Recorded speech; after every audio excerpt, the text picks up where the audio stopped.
You guys, come here. Is it a sexy secret? Don't tell anybody. Come in close. Here we go. You guys, I'm about to tell you some stuff that has been known for millennia, but only to a select few. Okay, this is information which has been hoarded and kept under lock and key by the wealthy and powerful of the world since the world began. But now, well, just for you guys and our listeners, you're very lucky, because I'm going to teach you the secret. Secret. Which neither of you guys seemed to know what it is, which I think is delightful. Well, maybe I do. I don't know. There's so many secrets, Dan, between us. No. There's just one. It's the secret. Okay. The, with a capital T. Okay. That's right. After I teach you this, you'll be wealthy and happy and fulfilled beyond your wildest dreams. Well, that's not exactly true. You'll be wealthy and powerful and fulfilled exactly as far as you're able to dream and no further. Right. The secret, my friends, is based on the law of attraction. Okay. Which sounds kind of sciencey, so it's probably true. I mean, that's got to be some Isaac Newton shit, right? Yeah. Sure. Pretty sure it was Newton. He knew about it anyway, for sure. Also a Fig rom-com? Newton. Right. Well, His how brother do you- Fig. It was his Yeah, brother. exactly. Yeah. He invented the cookie, this little snack cake. Yeah. How do you think he did that? With the secret. Yes. Now, I will admit that we don't have any proof that any of the Newtons knew about the law of attraction. But the first time that we plebeians could have come in contact with the law of attraction, with the principles of it, seemed to have come out of the 19th century movement called the New Thought. Or as I like to call it, the new thought that really should be exposed to newer thoughts. The New Thought movement was based on the ideas of the gloriously named Phineas Parkhurst Quimby. No. Can't get enough of that. Sounds like the original mayor of Springfield. You should Exactly. see a picture of him. He looks like the original mayor of Does he Springfield. really? Neck, beard, and all. Did he fly Anyway, an Quimby- airship? Yeah, I think so. I think that was his main means of transportation. Yeah. Quimby was a watchmaker who became fascinated with mesmerism. That's hypnosis for them as care to know. And it eventually evolved into healing sick people. His theory was that disease was caused by false beliefs. He said, quote, "The trouble is in the mind, for the body is only the house for the mind to dwell in, and we put a value on it according to its worth.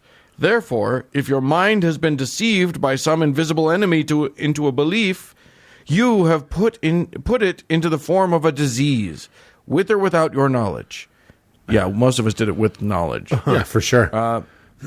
By my theory, or truth, I come in contact with your enemy and restore you to your health and happiness.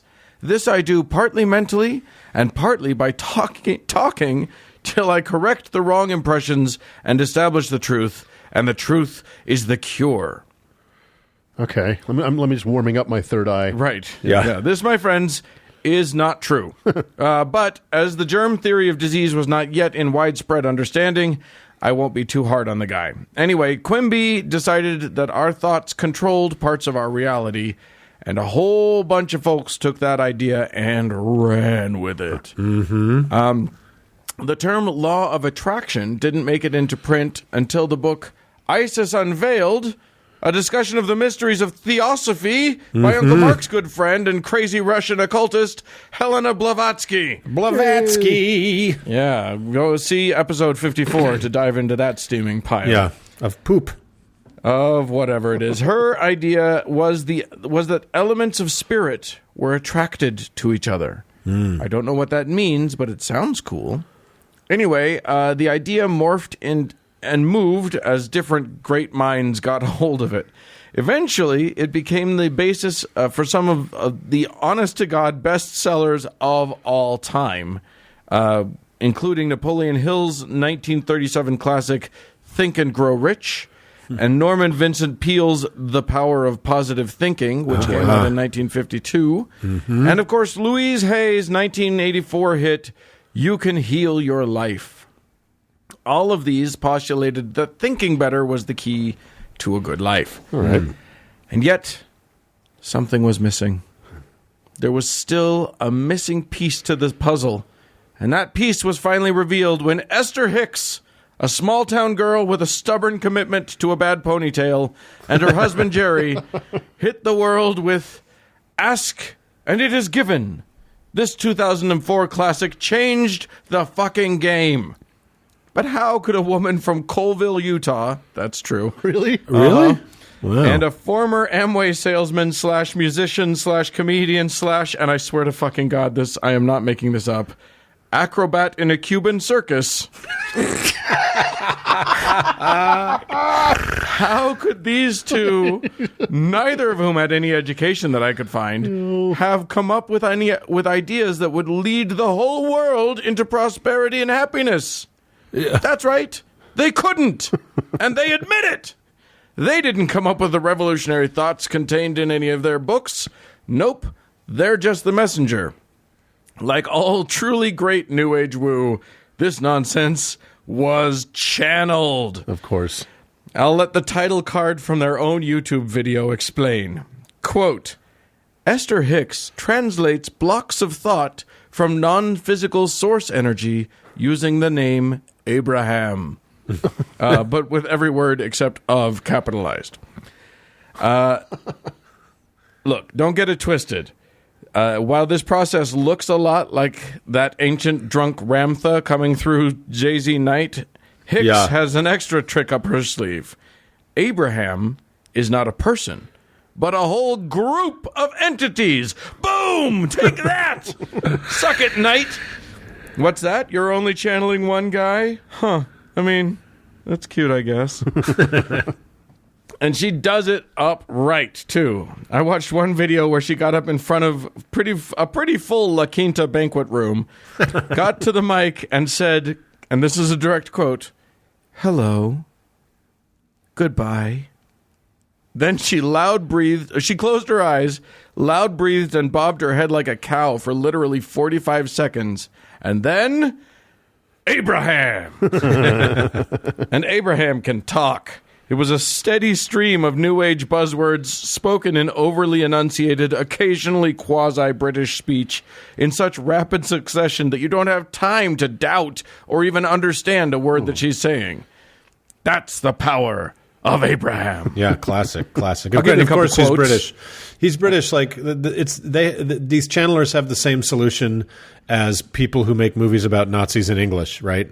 Yeah, just give an English accent. Just and make it's him there. British. Yeah. Well, it's so quasi-British. It was only like every now and then a vowel comes out, and it's the British vowel or whatever. It's Right. so stupid. It's just this vague sense of it can't be me, so they've got to speak very carefully and very and enunciate overly well, and every now and then a word comes out that sounds more British than another, and it's just so bad. It's the exact same thing as the Empire in Star Wars, except also gay. No idea what that means. I'll give you a couple quotes from that video, though, because it's good stuff. You are eternally source energy. You are vibration mostly. Okay? Mostly. I think you're gonna get it. You came here to bounce off the platform of what is into that which is becoming. Everyone with me? I'm Yeah, sure you are. it's great. And my personal favorite, before I couldn't take it anymore and had to turn the video off, in the moment that a desire or even the slightest preference expands forth from you, the source from which you have come and the source that is the basis of what you are rides the rocket of your new expanded idea and becomes it vibrationally. Wow. Gripping stuff. Gripping stuff. Really, really good stuff. Listen, I've been to Colville, Utah. If I had the channel Abraham to get out, I'd do it. Yeah, Oh, for sure. Totally. Yeah. Anyway, Esther and Jerry published their first book, and it was off to the races. Suddenly, everybody who was anybody in or around Sedona had the tools to manifest their heart's desires. Other writers and quote-unquote philosophers picked up on Hicks's work, and suddenly there was a movement. And then there was the movie The Secret, for which the Hickses were interviewed, but due to some legal stuff, the final edit did not include them. Nevertheless, the film was based largely on that Cuban circus got in the way. Yeah, you know what? Yeah. You don't want to fuck with the Cuban circus. Yo soy el acrobato. Big Cuban circus will fuck you up, man. Soy carne.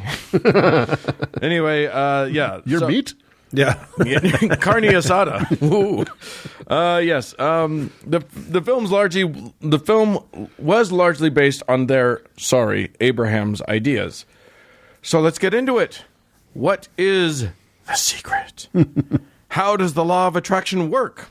Well, similarly to our old friend homeopathy, it starts with the pithy notion that like attracts like. Mm-hmm. In this case, that means that if you think/feel happy, good things, the universe will totes pick up on that, and happy, good things will be attracted to you like a magnet. Except that magnets repel like and are attracted to opposites, but shut up. Magnets, how do they work? Right? That's a great question. Somebody should ask that.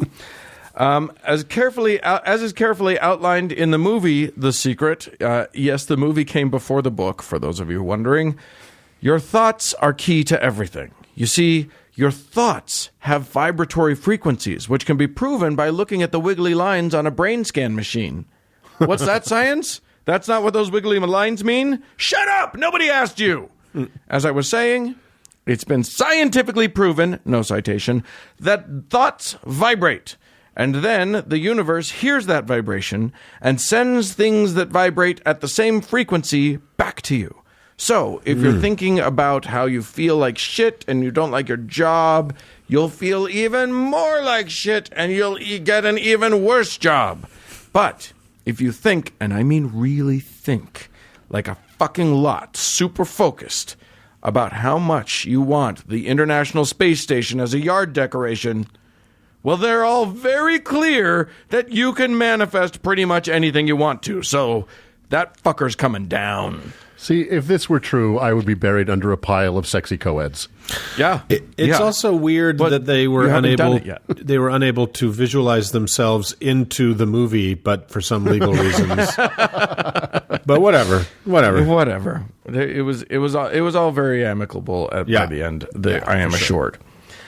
But wait, did I say it's all about thoughts? No, wrong. You suck at this. The law of attraction is all about how you feel. You gotta feel it. It isn't enough that you would just that. It isn't enough to think that it would be cool to own a Tesla Cybertruck. You gotta feel as if you already own it, and you gotta feel great about it. I mean, it just makes sense, guys. If every day you dread opening your mailbox because you're in crippling debt and the bills just keep coming, guess what? You're going to keep getting bills. Doy. But if you change your mindset and instead focus on how happy you'll be to get checks in the mail instead of bills, and you really try to capture that feeling, well, what do you think is going to happen? You could also change your address, and then the bills just don't come to you. There's a lot of choices. There's a lot of options. A lot of things to change. Yeah, for sure. Listen, people pay lots of money that they likely can't really afford to spare to go to seminars, buy books and online programs, and even hire personal law of attraction coaches. Oh, God. I read one account from a reporter who listened in on a few phone sessions with a coach. One woman had been doing a happy dance all day because she had finally paid off her debt. Another woman was celebrating the tall, handsome boyfriend she had just acquired. So that's pretty neat, right? Sure. Of course, neither of these things had actually happened yet. They were just getting their vibrations lined up. But it was sure to happen very soon because of the law of attraction, which tens of millions of people have bought into, including Oprah. So it must be true, right? Yeah. Oprah doesn't buy into just anything. I think we've proven that. Yeah. No. She's very discerning about what she buys into. Very discerning about any sort of woo. And she's a billionaire, so it must work, right? Which is why tens of millions of millionaires are walking around all over the place. Yeah. And everybody is in great shape and happy all the time. That's right. Right? So there you go. That is the basic law of attraction. It doesn't work because magic isn't real. But, boy, you can get some people saying it does. Well, it's a secret no more now. Now our listeners know. Oh, the secret's out. Yeah. Oh, my God. The opening of The Secret, I watched about 4 hours of it last night. It's only an hour and a half long, and there was still a half an hour left when I stopped. But I'm pretty sure it was about 4 hours.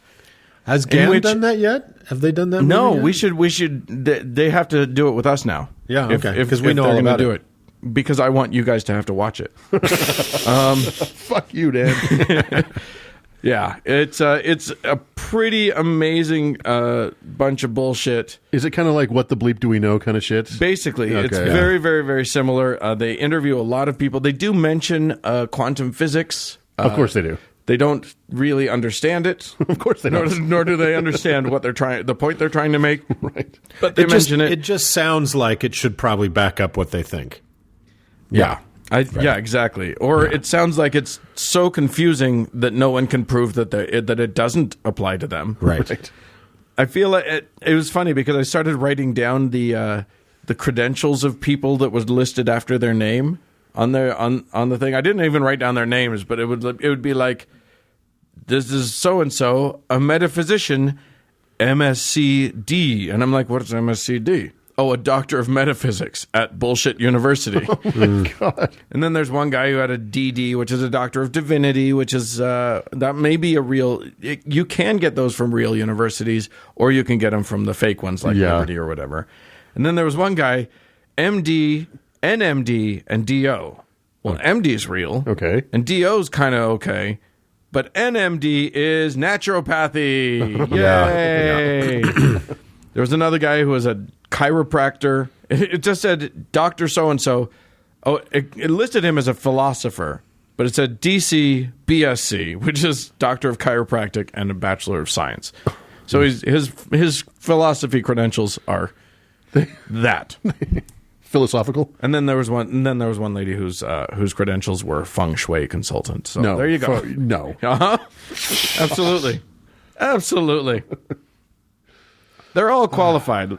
She was the one. She was great. She was the one who told the story of the client she had, who wasn't getting the dates that he wanted, even though he was a handsome, successful Hollywood big shot. Uh-huh. And she realized that he had all these paintings of women sort of turning away from him, and he was like, and she said, just paint women, because he had painted them. So just paint you with the women that you want to be dating. Boom. Next thing you know, he's beating them off with sticks. See, that's what you want in a date, is to go home for the first time and see a hand-drawn painting of you with your date. Yeah. But that's not a creepy thing at all. Yeah. No, that's sexy. This is how to be a serial killer and not feel guilty about it, right? This is like weird tips for stalkers. Look, apparently. The point is you can have anything you want, and I mean literally anything you want, and all you have to do is feel about it and think about it. But mostly feel, but I think it's think. I'm not sure. It's very confusing. You should think about how you feel about thinking about feeling about it, and then it probably will happen. And then it's guaranteed to happen. It can't not happen. That's how the universe works. And you got to be careful, string theory.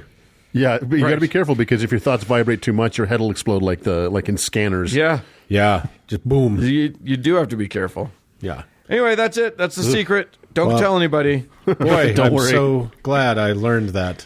That's amazing. Yeah. So you're welcome. Yeah. Moving on. Watch the movie and enjoy all the things you get. And moving on.